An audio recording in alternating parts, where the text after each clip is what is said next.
Welcome to the Philosopher's Review. This time we will discuss Karl Marx. Karl Marx saw civil society from a political economic perspective. In his thinking, he ignored non-economic relation. Civil society is a society that produces in which there is class and class opposition, ownership, means of production, division of labor, and a system of exchange. Such a society is illustrated in his book Communist Party Manifesto. In the Communist Party Manifesto, Marx dreamed of creating a new form of society which was a synthesis of the conflict between capitalist or bourgeois society and the workers or proletariat. The new society is a communist society. The basis of Marx theory depart from Hegel's dialectical theory, which bases itself on the contradiction of the thesis which is opposed to antithesis and produce synthesis. The dynamic of human history from the beginning until later in the form of dialectic to produce progress in human history, contradiction are needed. Marx holds that history is related to matters.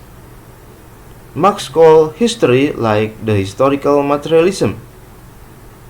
In this case, the real thing is the people economy, which beside economic is representation. The dynamic in society are explained in the relation of production. Human need what, and to fulfill their need, human do what. In this connection, one class becomes a thesis and another class becomes an antithesis. Based on this dialectic principle, human history contains a class struggle, namely the struggle between the ruling class and the people class. In ancient times, there were conflicts between free citizen versus slave. In the Middle Age, where there was a feudal society, there were conflicts between landlord versus labor, nobles versus people. This condition culminates in capitalism. In capitalism, society is divided into, namely financiers or entrepreneur, or he called bourgeoisie, and workers, he called proletariat. The bourgeoisie itself, for Marx, is the antithesis of the aristocracy in the feudal era. Human history always contains class disputes that occur because of exploitation of a class by another class. Marx said the exploitation of one part of society by the others. In capitalism, there was an exploitation by the bourgeoisie against the proletariat. When the book of the Communist Party Manifesto was compiled by Marx, the development of modern industry with advance in trade and world markets has made the bourgeoisie stronger. The bourgeois capital continued to grow. Marx said this development has in its turn reacted on the extension of industry. And in proportion as industry, commerce, navigation, railways extended, in the same proportion the bourgeoisie developed. increase its capital. Although seen as problematic and the cause of the collapse of capitalism, Marx actually admired the achievement of the bourgeoisie. He said, "The bourgeoisie, during its rule of scarce 100 years, has created more massive and more colossal productive force than have all preceding generations together. Subjection of nature force to man, machinery, application of chemistry to industry and agriculture, steam navigation, railway, electric telegraph, clearing of whole continent for cultivation, canalization of rivers, whole population conjure out of the ground." The bourgeoisie is considered a people who succeed in creating massive productive force. The bourgeoisie, which was not even 100 years old, had created more powerful and greater productive force than even the entire human generation. The bourgeoisie has turned the patriarchal small workshop into big capitalist industries.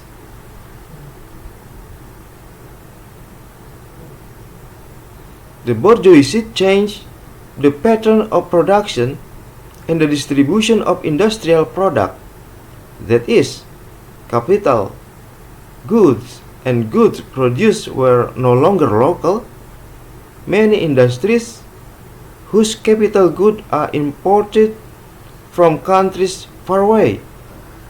Meanwhile, industrial output is not only to meet domestic need, but also to meet the needs of countries throughout the world. The progress of the bourgeoisie is always followed by the political power of these people. The power of the bourgeoisie removes the exploitation of the feudal era, which is shrouded in religious values, and replaces it with overt exploitation. This bourgeoisie is an antithesis of the aristocracy. In this case, the bourgeoisie degenerates all relationship, such as family relationship, into mere money relationship.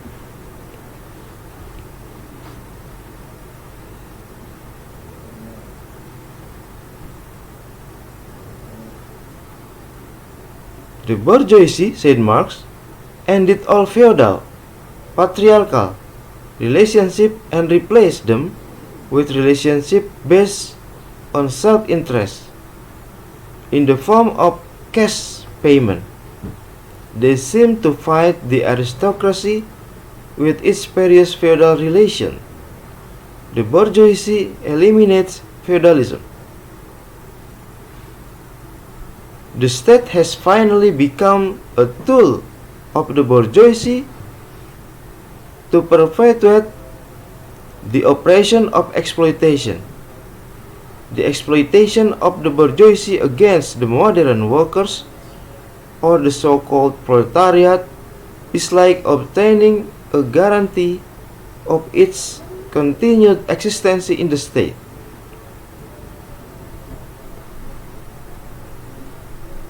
The formation of the proletarian class is a result of the iron law of capitalism, that is, competition. Increasing competition demands that the bourgeoisie reduce production costs. They, among others, reduce labor costs as low as possible. By suppressing labor costs, employers benefit greatly from the value created by workers. They enjoy the difference of the value of labor's work with the wage given those to these workers. In other words, most of the labor's value is enjoyed by the bourgeoisie. While employers are getting richer, workers only get wage just to meet their need so they can continue working. This is where workers become strangers to their work. In other words, the proletariat is alien to itself. This exploitation makes the workers fall into poverty. Workers end up with nothing and cannot live without work. Marx said that eventually they were no longer able to buy what was needed to work. They slumped down under the condition of their own class. The exploitation carried out by the bourgeoisie against the proletariat is ultimately like suicide. Exploitation gives rise to a crisis of capitalism. The exploitation resulted in resistance in the form of clash between workers and employers. The class that were originally individual in nature eventually turned into clash between two classes, namely between the proletariat and the bourgeoisie. Under great pressure, the workers are increasingly aware of the exploitation they experience. They struggle to get out of the situation. They are trying to change the economic structure of the exploitative economy that gives rise to human alienation from the result of his work. They organize themselves in trade unions. The unity of the workers is increasingly widespread. This made the struggle of the proletariat more effective. The aim of their struggle then is no longer simply to ask for a rise in wages, but to abolish the capitalist property.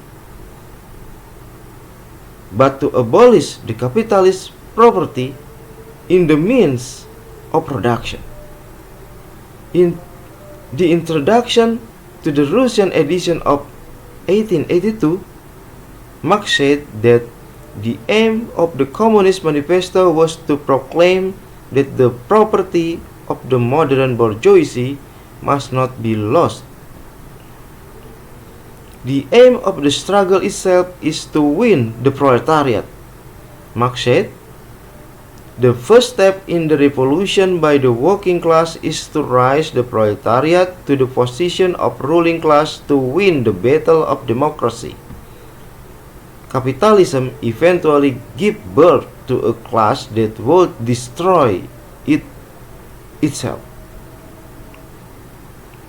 Why capitalism deserves to be broken down? Marx said, the modern laborer, on the contrary, instead of rising with the process of industry, sink deeper and deeper under the condition of existence of his own class.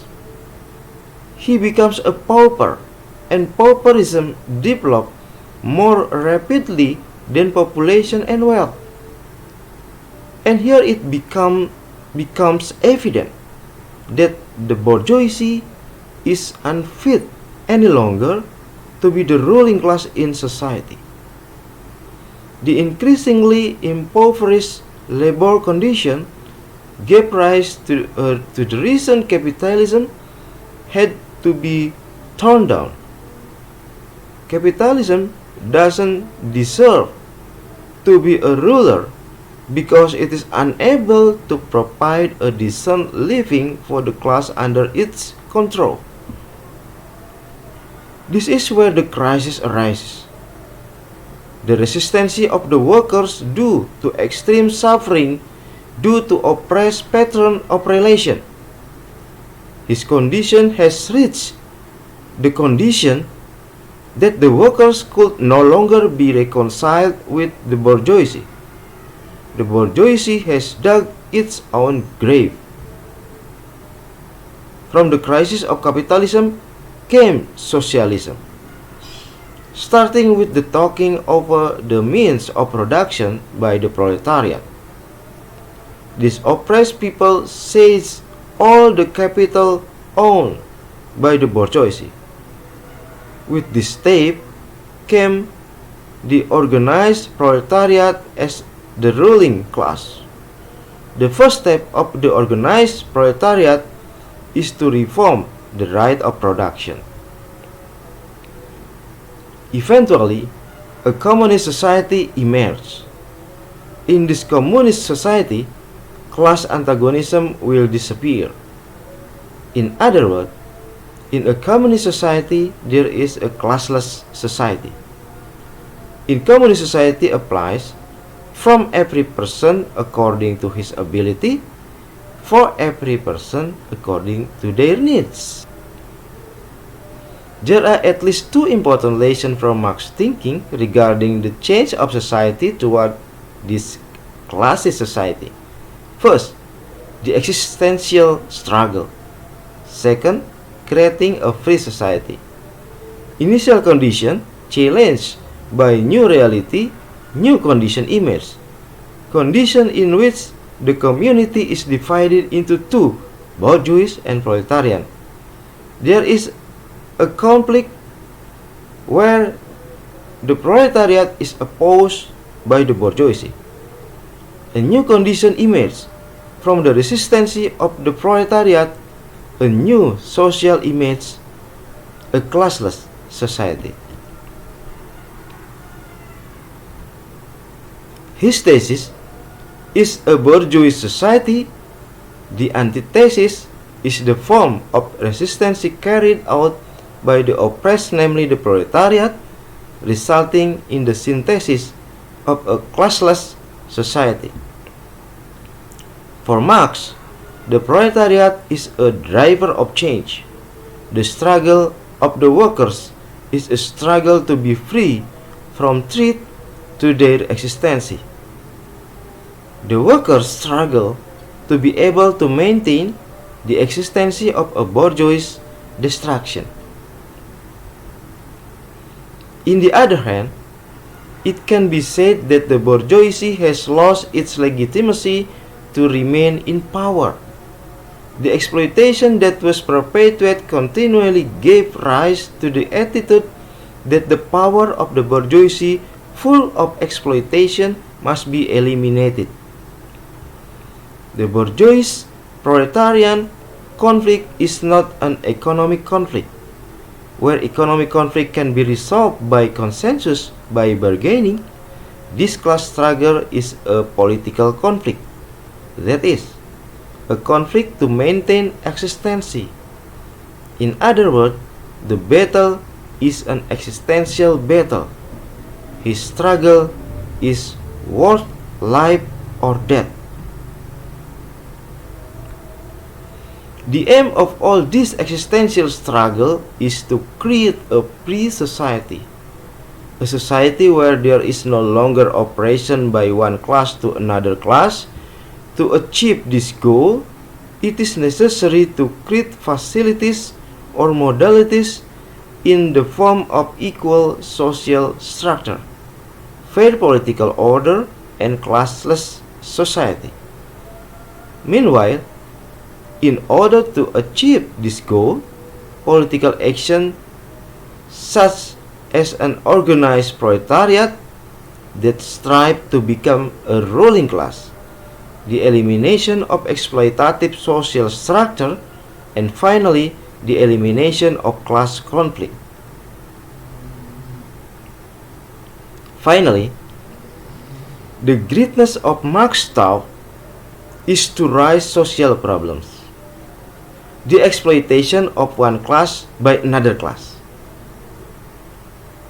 But the solution from Marx is not realistic. We called it utopian.